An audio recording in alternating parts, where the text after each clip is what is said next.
touch this. It's Hester's fingerprints on it. Not his mine. Doesn't matter anyway. It's her letter opener. I'll never be able to get out of this.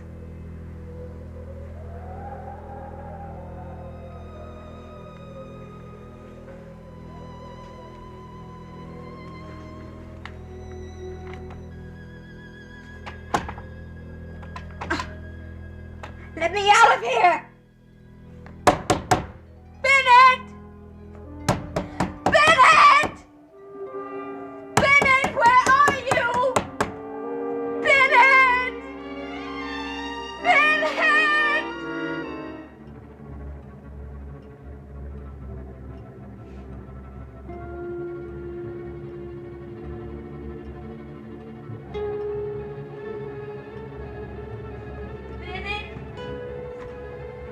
Bennett, where are you? Bennett? Oh. Bennett? Bennett? Bennett? Come on, wake up! Wake up, Bennett! Bennett, please, oh, please. What? Oh, Bennett, thank goodness you're all right. Oh, Bennett. Ruth. Ruth.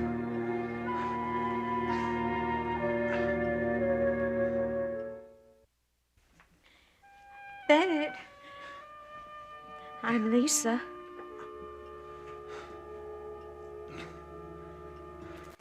Lisa. Yes. Oh, you had me so scared. I didn't know what was wrong. I thought that, well... I'm sorry. I'm sorry. I certainly didn't mean to scare you. No, it's just the way you were just slumped in this chair and everything, and the way you looked, and... Oh, I must have fallen into a very deep sleep. I guess you did. I couldn't wake you, and I shook you and everything. I'm sorry. I don't know what happened. I guess I must have had too much wine for dinner. Bennett. What? You call me Ruth. Ruth? You sure? It really shocked me. I really don't remember. And I told you to not to have too much wine at dinner. I guess I should have taken my own advice. What time is it? Oh, it's around midnight. What are you doing up at this time of night? You went to bed right after Henry left with his nephew. Yes. And then Hester made you that herbal tea. Yes, I was very restless when I went upstairs. Tea usually helps you rest. No. I had this splitting headache, and I couldn't sleep. And then, I just can't get over the fact you call me Ruth. Well, I guess we both learned a lesson. I had every intention of going to bed just after you did. I guess I passed out in that chair. I'm sure you must have. You didn't hear me call you. Call me? When? Oh, Bennett, I've been calling you for the past 10 minutes. What are you talking about? Something's going on around here. I don't know exactly what it is, but I know that Hester is behind it all. Wait a minute, I can't... She is a very vicious person. I don't follow you. Please, what happened? Well, I was upstairs in my room. I had this splitting headache. I couldn't sleep. And then suddenly the lights went out. Well, we always have trouble with the lights when there's a bad windstorm. Oh, well, I know that. But anyway, I went for my matches. I lit the candle. And right after that, I heard this door slam somewhere down the hall. Just the wind again. No, it wasn't the wind. I walked out in the hall. Now, it was very dark, and I couldn't see anything. But I started walking down the hall. I started walking towards Ruth's room. Ruth's room? Why? Because that's where I heard, that was the direction where I heard the door slam. I went inside. I went into Ruth's room. And Bennett, the portrait of Ruth was back over the fireplace where it always was. No. Yes, no, yes, the that's where... portrait is gone. No, it isn't. It was there. And what's more, it has been all cut across the face. Lisa, you've got to be... Yeah, I am not. I am not kidding you. I am not imagining. I am not dreaming. It is true. And I know that Hester is the one who is behind it all. I've got proof. Because when I walked in there, I looked down on the floor, and there was her letter opener on the floor. I went to pick it up, and just as I did, the door slammed. And then my candle went out. It took me a while. I had to find matches somewhere. I had to find matches. I lit the candle, and then I went to the door. Somebody was holding the door. I could not open the door. I know it was Hester. She was holding on to it, and I couldn't get it open. Hester? Of course it was Hester. Couldn't have been anyone else. I pulled, and I pulled, and I pulled, and then I started to beat on the door, and I screamed for you. Please calm down. I am calm. Don't you understand? This woman is she is unbalanced. Bennett, listen to me. Not only is she unbalanced, but she is very jealous. She is jealous of anyone who tries to get near you in any way. Why, she's still jealous of Ruth. She hates her. All right, wait a minute. Slow down. Just take it easy now. You don't know what you're saying. Yes, I do. Number one, that room, the door to Ruth's room is locked. You know that. Yes, and number two, I told Hester, I ordered Hester to take that portrait out of the cellar and put it in the trash. Well, she didn't do it. She wouldn't disobey my Oh, orders. yes, she would. It is back there, up over the... I tell you, there's something wrong with her. There's something wrong with her. All right, calm down. Come on, sit over here. Calm down. How do you expect me to calm down when you know that somebody's trying to scare me to death? She's trying to frighten me away from here. She's trying to frighten me away from you. Now, I'm telling you, you've got to get rid of her before she really does something terrible. Bennett? Mrs. Coleman? Why are you shouting? What's going on?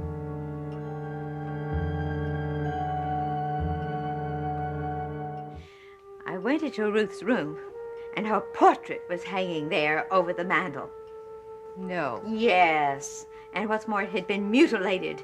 I mean by that the face had been slashed across and across. And just then the candle went out, and the door slammed. And when I went, I had to find the matches to light my candle, and by the time I got to the door and tried to open it, someone was holding on to the door so it wouldn't budge.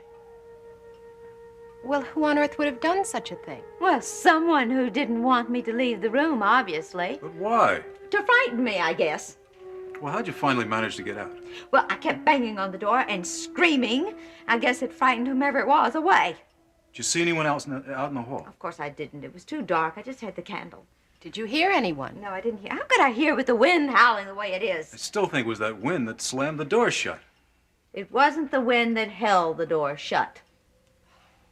Mrs. Coleman, you must be mistaken about the whole experience. First of all, Bennett and I were the only two people here. Yes, I'm well aware of that fact. After you went upstairs, he made a fire and fell asleep in the chair. I saw him when I came through from the kitchen to go to my own room. I didn't stir until Lisa came down just now. And as for me, I was very tired. It was a busy day preparing for the company. I went right to bed and fell asleep until a few minutes ago when I thought I heard someone shouting down here. Lisa was very frightened. Well, I don't wonder. You must have had a bad dream. Oh, no. It wasn't a dream. I didn't dream this at all. Because I didn't go to sleep. Well, I know this place very well, and with the wind howling through the trees and down the chimneys, can make you imagine all kinds of things. That is true, Lisa. Of course, with all that food and wine, well, it's no wonder you had bad dreams and woke up frightened. I am telling you, I did not go to sleep. Oh, why the look? Well, it's a little embarrassing, Mrs. Coleman. Well, I don't mean to imply that you're lying, but I saw you. You saw me? Where did you see me? Well, before I went to bed, I heard a shutter banging very loudly as I passed your door, so I looked in on you. You were asleep on the bed, and the cup of herbal tea was empty on the bedside table. That is not true. Lisa, Now, please just wait a minute. Wait a minute. I'm not going to stand here and defend myself. There's no need for me to do that. We're going to go up to Ruth's room. We're going to go right now. Come.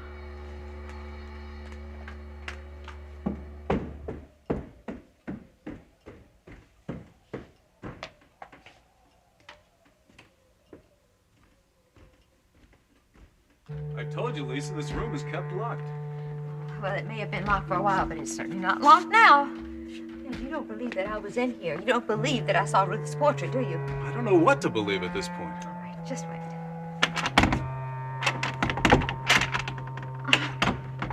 You see? Hester, give me that key. I'm sorry, I can't. Bennett has the only key now. Is that true, Bennett? Yes, it is. I wouldn't lie. I asked Hester to give me the key back before I went back to Oakdale to pick you up. Why? Frankly, because I was annoyed with her for giving you the key after the last time you asked her for it. Well, why shouldn't I go in this room if I want to? I shouldn't have to explain that to you, Lisa. There are many painful and unhappy memories associated with that room. Bennett. I wanted it closed up until I was ready to refurbish and redecorate it with your help. Until then, I didn't want to be reminded of... Oh, thank goodness. You still insist on going in there? I most certainly do.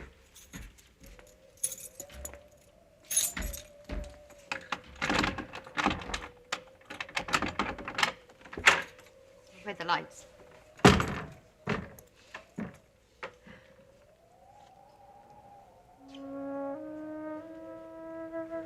Oh, Bennett, it was there.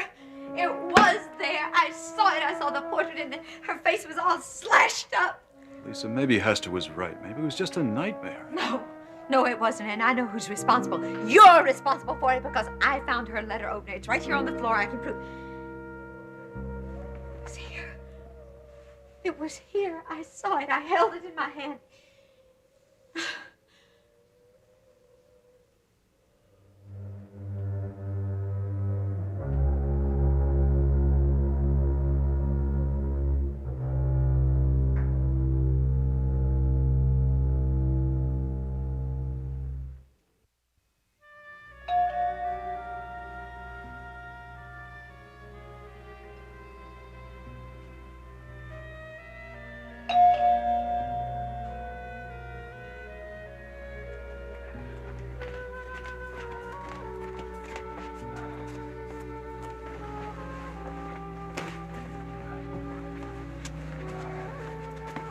I'll be right there.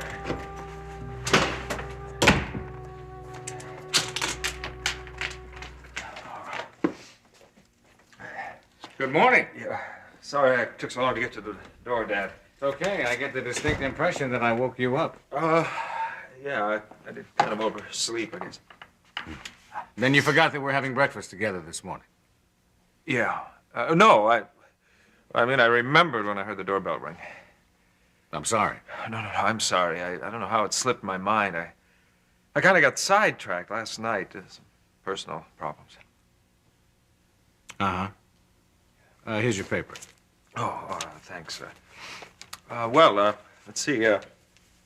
Some breakfast. I think there's a coffee cake in the freezer. I've got some good news for you. You might call it a reprieve. Oh? Your grandmother would like us to come over there for breakfast. Oh, great. So if you'd like to get dressed. Yeah. Well, I still have to shave. That's okay. I'll look at the paper while you're getting ready. Well, I'm sure Grandma probably wants to see you as long as she can before you leave. Why don't you go on ahead and I'll follow. Okay. That's probably a good idea. It'll be about 20 minutes or so. Would you men like another cup of coffee, or would you rather wait until I put breakfast on? I think I'll have a little more, dear. I'd like some too, please, Mom. Right? Where is that boy? Well, I'm sure he's on his way right now. He should be here. Maybe I should give him a call. Mom, he'll walk in any minute. Well, I know you don't like to be late getting to the hospital. I've still got time. I gather Dana is going with you to the airport. Yes, I'm picking her up on my way to the hospital. Nancy, maybe we ought to ask her over for dinner tonight. Well, all right, I'll give her a call later and find out if she'd like to come. I hope she knows that your father and I would like to have her come over anytime she feels the need of company. I appreciate that. And I know she does, too. Well, I guess I'd better start breaking the eggs. I was glad I was able to say goodbye to Donald this morning. Well, you barely caught him. He really rushed right out of here. After Mary called, said you couldn't get her car started, he wanted to get over there to see if he could help. I hope she gave him breakfast. Oh, well, he's going to eat with her and Teddy, and then he'll drive her to the office if it's necessary while our car's being fixed. It was obvious he was going to see Mary. Always looks so happy when he's going to see her and Teddy. There he is. Well, I understand you were still asleep when your father got over there to the house. Yeah, poor Dad, there he was, all ready for breakfast. Speaking of which, how does an omelet sound to you? Oh, super. A lot better than frozen coffee cake. Well, this worked out pretty well. Not all that handy in the kitchen. Frozen coffee cake. Have you been living on frozen food, or have you been eating out since Lisa left? Now, you know you're welcome to come over here anytime, Tom. Thanks, Grandpa. I have been eating out fairly often, but I had a home-cooked meal last night. Well, I'm glad to hear that. Yeah, Barbara cooked dinner. Oh, over at her apartment? No, she came over to the house. Well, that must have been enjoyable. She's such a nice girl. Yeah, it was a very pleasant evening. Oh, Tom, would you mind pouring the orange juice for me, please, dear? Bob, I've written a letter I'd like to have you give to Penny. Please don't let me forget to give it to you. I won't, Mom. And please tell her to write us or call us soon. I worry. She just hasn't been in touch with us for so long. Well, she has a very full life over there, dear. I know, Chris. But I do worry when I don't hear regularly from my children. Well, is there anything I can do to help? Oh, yes. Would you mind taking care of the toast while I make the omelet?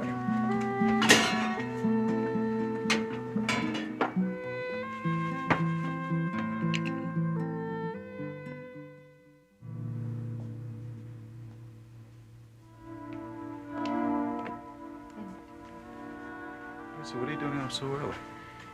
I turned and tossed all night. I found that it was very hard to stay asleep. I guess you were unsettled by what happened last night. Unsettled? What's unsettling to me is to think that you didn't believe me.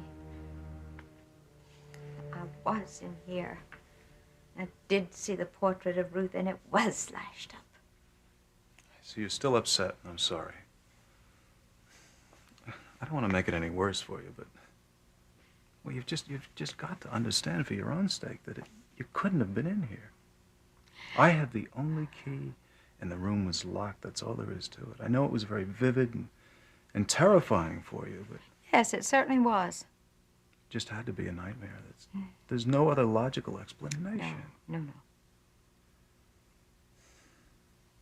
Look, there's something else I want to talk to you about. I know that we've been dragging our feet on getting the inn ready to reopen. Mm-hmm. But I think we ought to make a project out of it now. And we ought to first start with this room and just... I want it completely redone, and I want you to take full charge. Well, I have a few ideas of just what I would like done in this room. Good. I want it redone entirely. Every corner of it. This room it's just been laying empty for too long. It's filled with memories that I want buried. I want them covered up and buried with fresh paint and new wallpaper.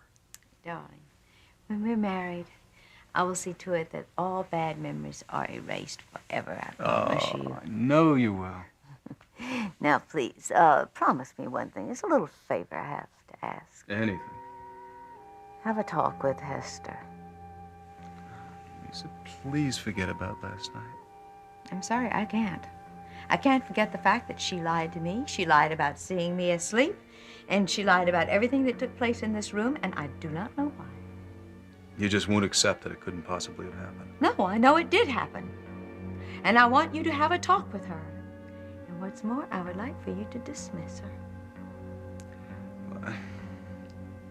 I plan to talk with her as soon as she gets up.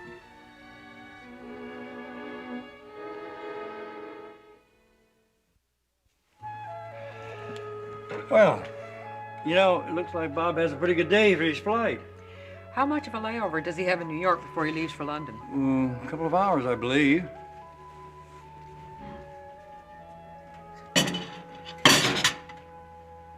Did Did you notice that he didn't seem that happy to go? Well, honey, I think that's understandable. He not only had to leave some work in progress here, but he's going to be away from the woman he loves very much.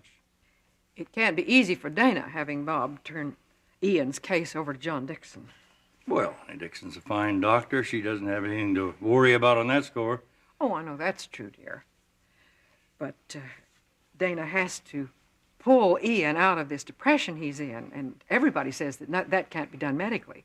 I just wonder how much help John will be to Dana.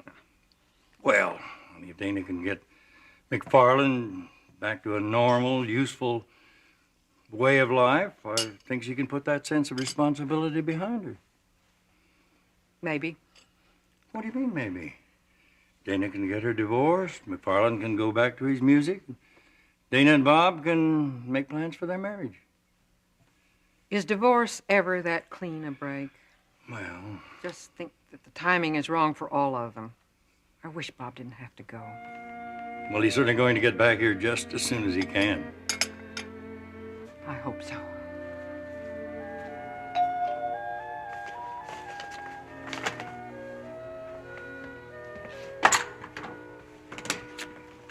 Hi there. Barbara.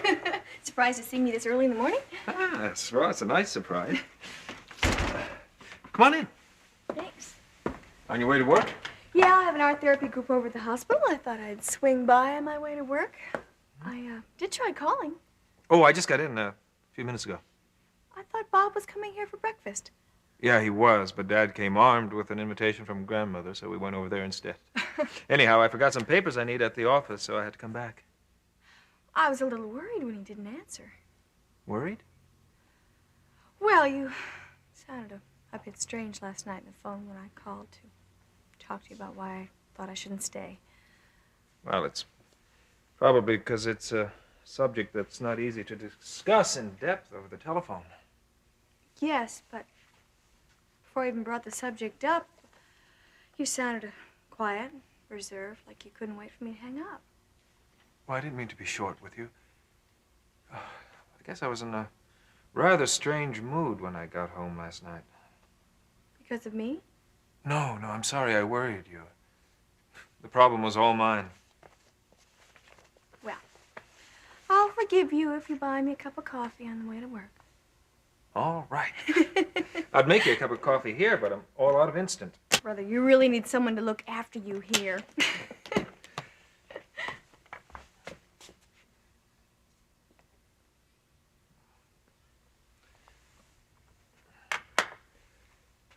There's a place on the way to the hospital. We can stop there.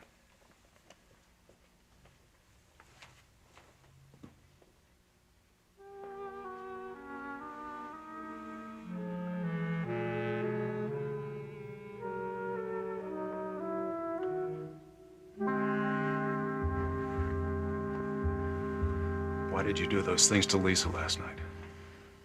I didn't do anything. You frightened her half to death. She dreamt the whole thing. You said so yourself. That was no dream, and you know it. I want to know what you're up to. Nothing. I told you to get rid of that portrait. I did. Hester, don't lie to me. I know why you're angry, Bennett. And it's not me. It's her. I saw the look in your eyes when she was flirting with Derek Bickford all through dinner last night. She wasn't flirting. You can say what you like, but I saw what went on. It was as if the clock had been turned back, and I was watching Ruth and Martin sitting there together. I don't want to hear that name. Now, Hester, you better watch your step or you're going to be out of here for good. You mustn't ever threaten me again. I'm a good friend to you, Bennett. I have been for a long time. That doesn't give you license to try to frighten away the woman I love. Instead of being angry with me, you should look into your own heart and soul. Make sure you don't let it happen again, Bennett. With Mrs. Coleman ending up like your first